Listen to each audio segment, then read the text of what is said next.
Hi y'all, I'm Amelia. First and foremost, I don't have craft experience, but I do have creativity available to me where I work.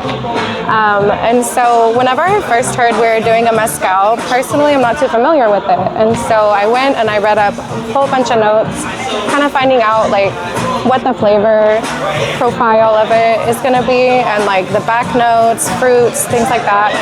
And I looked at a book called The Flavor Bible and kind of paired some things together. And originally, whenever I saw that pine was one of like the key like back notes and herbs in there, I instantly thought mint because I think it complements it very well.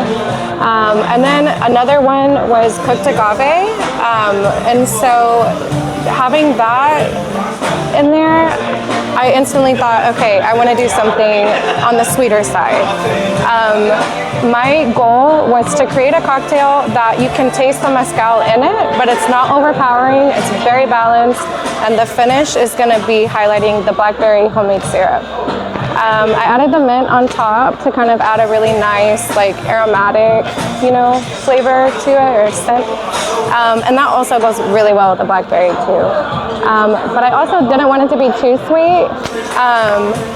But I got my blackberries from a local farmer's market, just to kind of highlight that part of Houston, because I feel like it's not talked about enough.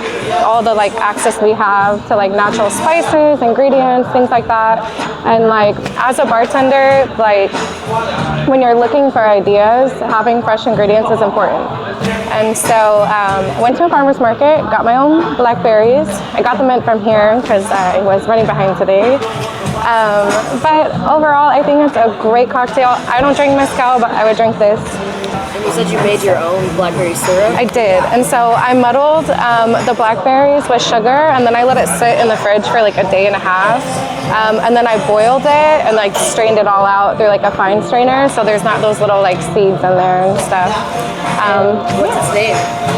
It's called Find Your Wings, because not only did I learn something about bartending and creating cocktails and like that kind of experience today, but the agave plant that the cupriante is, yes, I don't know, no one told me how to say it, but it's actually made from a butterfly leaf agave plant. And so originally I was going to try to do something with like butterfly sprinkles in there, but I think the mint just looked a little better. Kind of elevated it. So Find Your Wings? Find Your Wings. Thank you so much.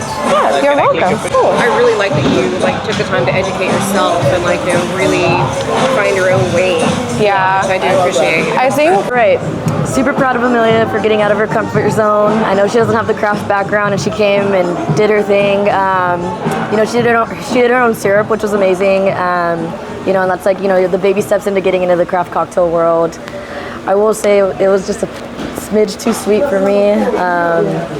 But overall, I'm proud of her for getting out of her comfort zone, and there's always so much room to grow from there.